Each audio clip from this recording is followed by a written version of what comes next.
আমাদের মধ্যে অনেকেরই ফিজিক্স প্র্যাকটিক্যাল ক্লাসে অনেক ডাউট ছিল যে কিভাবে কি করতে হবে, ওইটার একটা শর্ট ডেসক্রিপশন দিয়ে দিচ্ছি। আমাদের এইখানে যে পয়েন্টগুলো লিখছি এর মধ্যে যেটা শুধুই মেইন প্র্যাকটিক্যাল বুকে তোলা লাগবে ওইটা আমি আলাদা করে বলে দিই।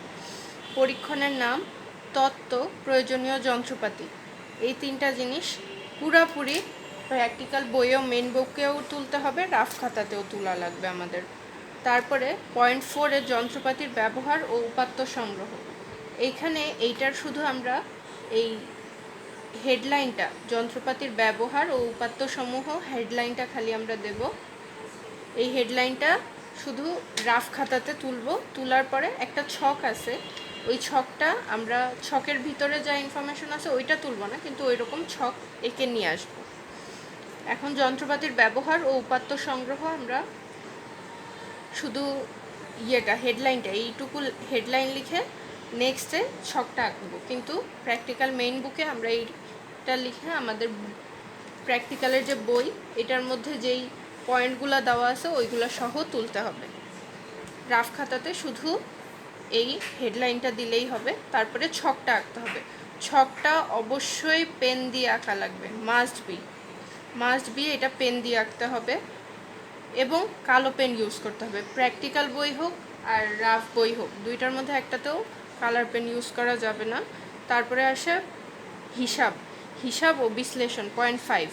হিসাব ও বিশ্লেষণেরটাও আমাদের খালি হেডলাইন তুলে রেখে দিতে হবে। স্যার প্র্যাকটিক্যাল ক্লাস করানোর সময় যেই উপাত্তগুলো আমাদের দিবে ওই অনুসারে আমাদের হিসাব ও বিশ্লেষণের জায়গাটা ফিল আপ করতে হবে এইটার জন্য। এবং এইখানে ছকের জন্য তো ছক করেই আনবা তোমরা, আর হিসাব ও বিশ্লেষণের নিচেও গ্যাপ রেখে দিবা যাতে হিসাবটা করতে পারো। আর হলো গিয়ে মেইন প্র্যাকটিক্যাল বুকে হিসাব ও বিশ্লেষণটা যেটা, এই হিসাব ও বিশ্লেষণ হবে হলো গিয়ে এই যে ছক করলাম না আমরা, আমাদের ধরো এই যে এইটা হলো গিয়ে আমাদের প্র্যাকটিক্যাল বই। আমরা অনেকগুলো পেজ করতে করতে আমাদের এখানে এসে ছকটা হয়েছে। ছকটা এখানে শেষ হইলে আমাদের অবশ্যই এই সাইডে, এই সাদা কাগজের সাইডটাতে আমাদের হিসাব ও বিশ্লেষণ পুরা করতে হবে। এখন ছক এইটুকু রয়ে গেল, হিসাব ও বিশ্লেষণ তোমার এইটুকুতে আটলো না আটলে সমস্যা নেই, এটা পেজ উল্টাই এই সাইডে যাবে, কিন্তু ছক যেখান থেকে শুরু হবে ওখান থেকেই হিসাব ও বিশ্লেষণটা শুরু হতে হবে।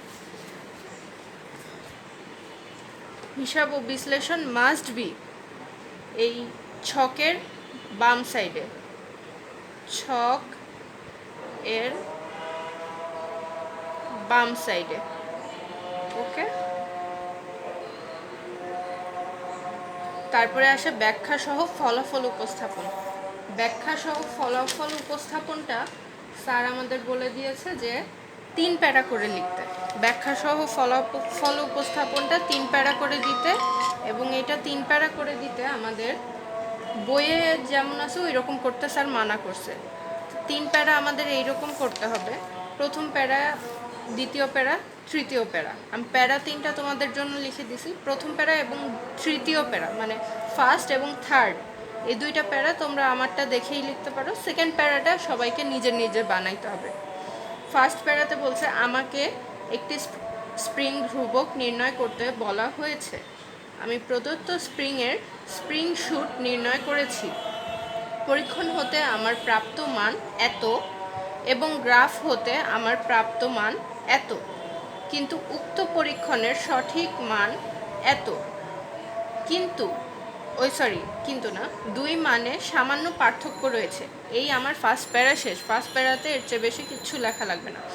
সেকেন্ড প্যারাতে এসে আমার যে এখানে মানের একটু ডিফারেন্স আছে, এটা কেন, এটার কারণ, আর হইতেছে এইটার ত্রুটিটা হওয়ার যে কারণগুলো, যে এই মান এইখান থেকে এইটুকু গেছে বা ওইটুকু গেছে, ওইটা এখানে লিখতে হবে। ব্যক্তিগতভাবে এটা তোমাদের নিজেদের পরীক্ষণের, আমাদের সবারই এক এক রকম হবে, তার ওইভাবে লিখতে হবে। 6 থেকে 7 লাইন লিখলেই এনাফ। তারপর প্যারা 3, আমি পরীক্ষণটি যথার্থভাবে সম্পন্ন করার চেষ্টা করেছি। আমার প্রাপ্ত মান এত, সঠিক মানের কাছাকাছি এত, যা লিখে দিই আমরা, এত যা সঠিক মানের কাছাকাছি। সুতরাং ধরে নেওয়া যায় আমার পরীক্ষণটি সঠিক। এখন এই 3টা প্যারা তোমার এই যে ব্যাখ্যা সহ ফলাফল উপস্থাপনের নিচে লিখতে হবে। কিন্তু স্যার আমাদেরকে বলেছে যে এই ব্যাখ্যা সহ যে ফলাফল উপস্থাপন এইটা আমরা ওইখানে লিখে নিয়ে যাব, রাফ খাতাতেও লিখব, প্র্যাকটিক্যাল খাতাতেও লিখব, 2টা খাতাতেই আমাদের লেখা লাগবে। তারপরে আসে গ্রাফ আমাদের এই রাফ খাতাতেও করে নিতে হবে, গ্রাফ আমাদের মেইন খাতাতেও করতে হবে। এখন গ্রাফ তোমরা ফুল পেজে ইউজ করবা, আর ইউজ করার সময় গ্রাফটা হয় এই যে এইখানে ধরো আমাদের শেষ হয়েছে, এই যে আমাদের কি যেন বলে এটাকে, এখানে আমাদের এখানে হিসাব ও বিশ্লেষণটা আমাদের এখানে শেষ হয়েছে। তো এখানে আমরা এটাকে স্ট্যাপল করে দিতে পারি, কিংবা এখানে পাঞ্চ মেশিন দিয়ে ছিদ্র করে এখানে লাগাই দিতে পারি। হিসাব ও বিশ্লেষণের প্যারার সাথে এখানে পাঞ্চ আপ করবো, কিংবা হিসাব ও বিশ্লেষণ এবং হলো গিয়ে ছক কাগজ এই 2টার মাঝখানে ঢুকাই দিব পাঞ্চ মেশিনে পাঞ্চ করে। এই হলো গিয়ে আমাদের সবগুলা ইনফরমেশন। আই হোপ আমাদের মধ্যে সবাই পেয়ে গেছে।